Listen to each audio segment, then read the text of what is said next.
Ce fiasco prend racine avec le prétendu colosse de la littérature, Charles Dickens, qui déclame avec un narcissisme flagrant sa propre nouvelle, un chant de Noël sur une estrade miteuse. Il plastronne tel un dieu au milieu des simples mortels, régurgitant chaque syllabe avec l'emphase nauséeuse que seul un égomaniaque fini est capable de manifester. Alors que son soliloque suffisant atteint son paroxysme, la représentation est providentiellement sabotée par sa propre descendance, Walter. Ce jeune vandale chaotique et son acolyte féline, Willa, décrètent que les coulisses constituent un terrain de jeu idéal pour leur style de pagaille.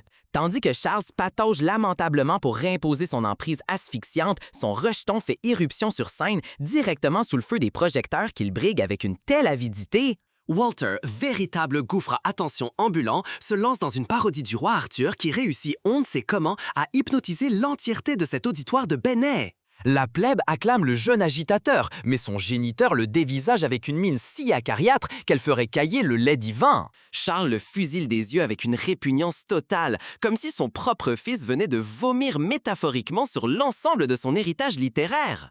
In coulisses, le chaos s'intensifie quand Walter et le chat parviennent à mettre en charpie le manuscrit inestimable de Charles. Charles libère un cataclysme de rage, agonisant son fils d'injures avec une cruauté verbale qui glacerait le sang d'un adjudant-chef. Il lui défonce le moral jusqu'à le transformer en une loque insignifiante pour une broutier d'enfant, lui donnant l'impression d'être une véritable merde. De retour au domicile des Dickson, règne une atmosphère électrique, une tension si épaisse qu'on la découperait à la hache. Catherine, l'épouse de Charles qui endure ses caprices depuis la nuit des temps, s'efforce d'apaiser son plus récent pétage de plomb. Elle lui suggère, avec une abnégation de martyr que nul homme ne saurait mériter, de tenter de narrer à Walter le récit d'un autre souverain pour le sevrer de son obsession grotesque pour le roi Arthur. Il s'agit indéniablement d'une tactique de génie, une opportunité de tisser une connexion avec son fils au lieu de se contenter de brailler sur lui tel un démon.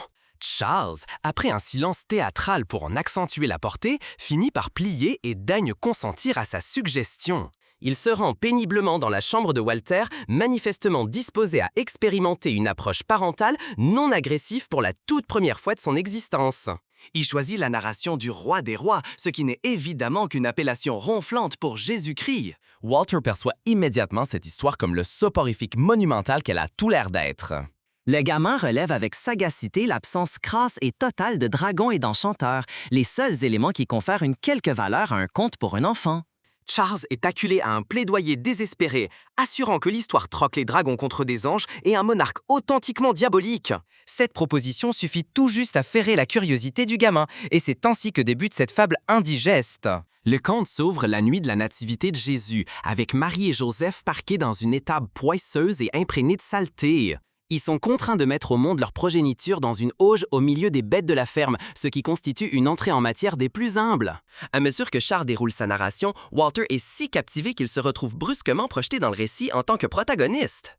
C'est un procédé métanarratif empoulé et d'une paresse intellectuelle affligeante, mais il faut croire qu'on est censé avaler cette couleuvre sans broncher. Pendant ce temps-là, le despote local, le roi Hérode, a écho d'une prophétie annonçant l'avènement d'un nouveau roi des Juifs.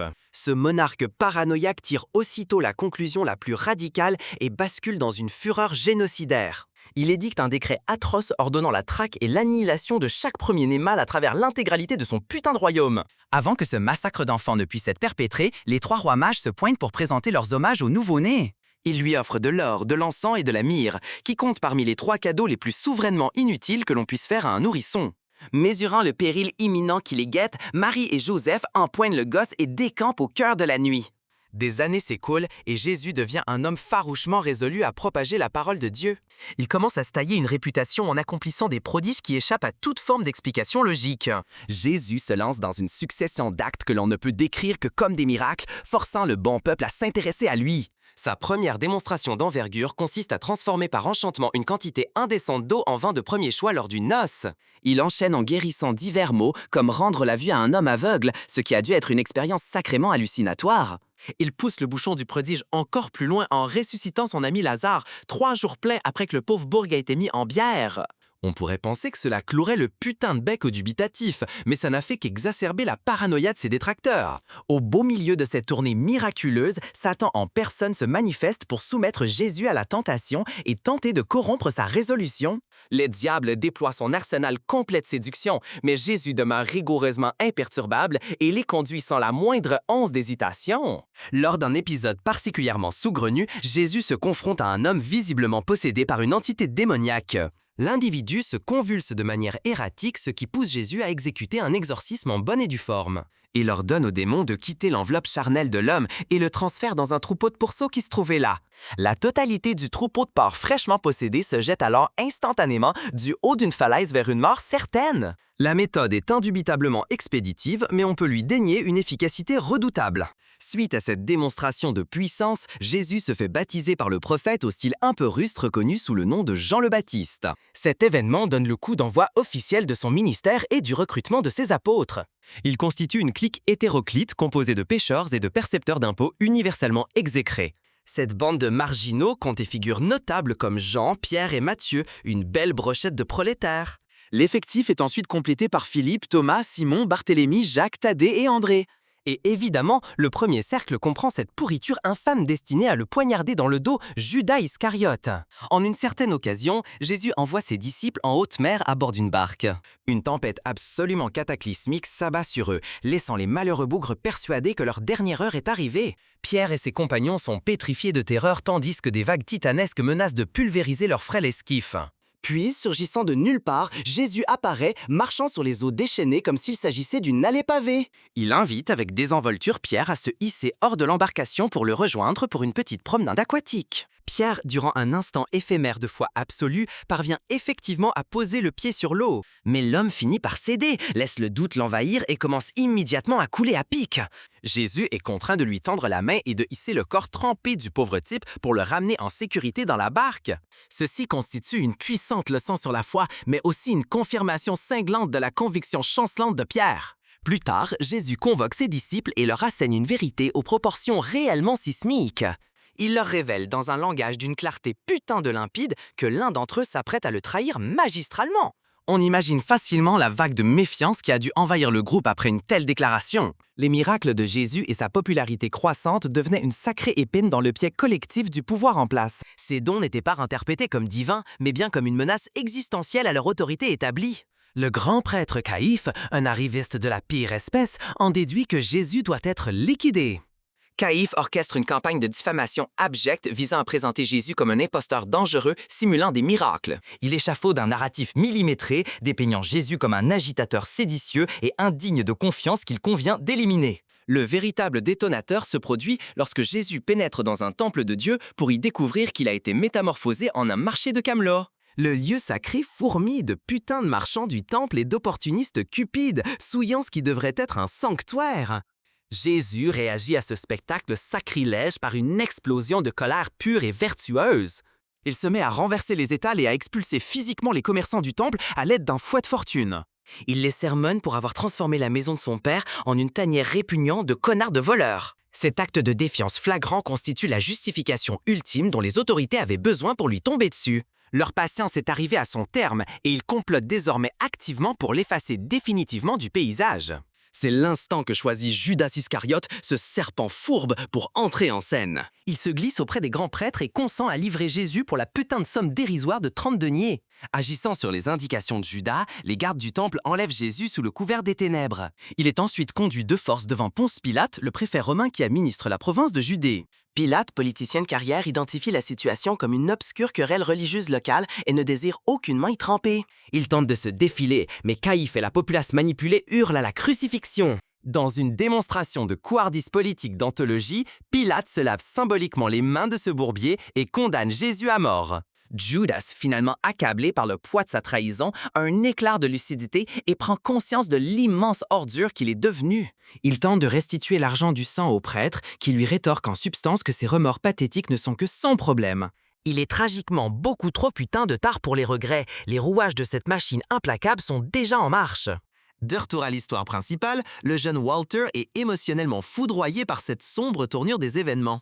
Il ne parvient pas à intégrer l'idée que le héros de ce récit est sur le point de se faire exécuter. Les légionnaires romains contraignaient alors Jésus à transporter son propre instrument de supplice à travers les rues en direction du lieu de son exécution. Il s'agit d'une exhibition publique brutale et humiliante conçue pour servir d'avertissement à tous les autres. Ils le mettent à mort par crucifixion sur une colline du nom de Golgotha, fixant sa putain de dépouille à une croix de bois sans ménagement. Il n'endure pas ce calvaire seul. Il est crucifié entre deux criminels de droit commun du nom de Dismas et Gestas. Gestas demeure un homme aigri et impénitent jusqu'au bout, déversant un flot d'insultes sur Jésus alors qu'ils sont tous confrontés à la mort. Dismas, au contraste frappant, est terrassé par la culpabilité et implore Jésus de lui pardonner toutes ses fautes. Dans une démonstration de grâce absolue, Jésus assure à Dismas qu'il sera avec lui au paradis. Cela représente sans doute la plus putain de chanceuse des cartes sortées de l'enfer gratuitement de toute l'histoire de l'humanité. Jésus s'adresse une dernière fois à Dieu, sa mission désormais accomplie, puis il rend son dernier souffle. Les cieux s'obscurcissent et le sol se met à trembler, comme si la planète elle-même était prise d'une crise d'épilepsie provoquée par le chagrin de son trépas. Walter est absolument dévasté, obligeant Charles à lui exposer toute la portée théologique de cette histoire sordide. Il lui sert un cours de théologie accéléré, en commençant par le péché originel d'Adam et Ève. Charles explique aux gosses comment Satan les a bernés et a ainsi introduit le péché dans le monde, foutant un bordel monstre pour toute l'humanité. Il expose à Walter que la mort de Jésus était le sacrifice ultime visant à éponger le merdier de tout ce péché héréditaire. C'est un concept d'une densité et d'une complexité ahurissante qu'un jeune enfant ne peut espérer assimiler. Tandis que son père déroule son argumentaire, Walter a une vision étrange et saisissante. Il s'imagine sur l'eau sombrant sous les flots dans un parallèle direct avec l'échec cuisant de Pierre. Il coule comme une putain d'enclume, se noyant dans une mer de peur et de doute qu'il a lui-même engendrée. Soudain, une main plonge pour l'extirper des eaux où il se noie et elle appartient à Jésus. Dans un symbolisme d'une lourdeur écœurante assénée avec la subtilité d'un parpaing, alors que Jésus hisse Walter, il s'enfonce lui-même sous la surface. Walter se retrouve debout, seul, face à la croix massive et vide, saisissant enfin la pleine signification du sacrifice. Le récit s'achemine désormais vers sa conclusion et Walter a visiblement intégré l'intégralité de cette leçon brutale. Il a finalement accepté le lourd fardeau de la connaissance qui lui a été transmis par cette chronique tentaculaire et violente. Dans son esprit, il se tient désormais devant la tombe où le corps de Jésus a été déposé. Le rocher colossal qui scellait jadis l'entrée a été de manière inexplicable roulé sur le côté. Walter jette un œil à l'intérieur du sépulcre ténébreux pour constater qu'il est absolument vide. Il est alors complètement estomaqué de voir Jésus se tenant juste là, indubitablement revenu d'entre les morts et ressuscité. Jésus n'a plus l'apparence d'un homme supplicié, mais semble au contraire parfaitement rétabli et radieux. Il adresse à Walter un sourire serein, une confirmation silencieuse qui semble dire « Je sais, quelle folle épopée, hein ?» pour valider les preuves émotionnelles du garçon. Puis, sans un mot, Jésus pivote et s'en va dans le plus cliché des couchers de soleil cinématographiques que l'on puisse imaginer. La longue histoire étant enfin bouclée, Walter est saisi d'un élan soudain et intense de résolution. Il se précipite hors de sa chambre pour aller tirer du lit ses frères et sœurs. Il est impatient de partager le récit complètement dingue qu'il vient de recevoir de son père. Plus tard, Charles exprime à Catherine sa sincère gratitude pour son trait de génie d'avoir suggéré cette histoire. On dirait que ce type arrogant a fortuitement assimilé une leçon capitale sur l'art de ne pas être un parent merdique, putain de merde! Il pose alors son regard sur son bureau, une nouvelle étincelle créatrice s'étant subitement ravivée dans son âme orgueilleuse. Ses yeux se posent sur un manuscrit vierge qui, nous le comprenons, est l'ébauche de son prochain projet littéraire plein de suffisance. Le titre inscrit sur la page est « La vie de notre Seigneur », sa propre version égocentrique de la prétendument plus grande histoire jamais contée.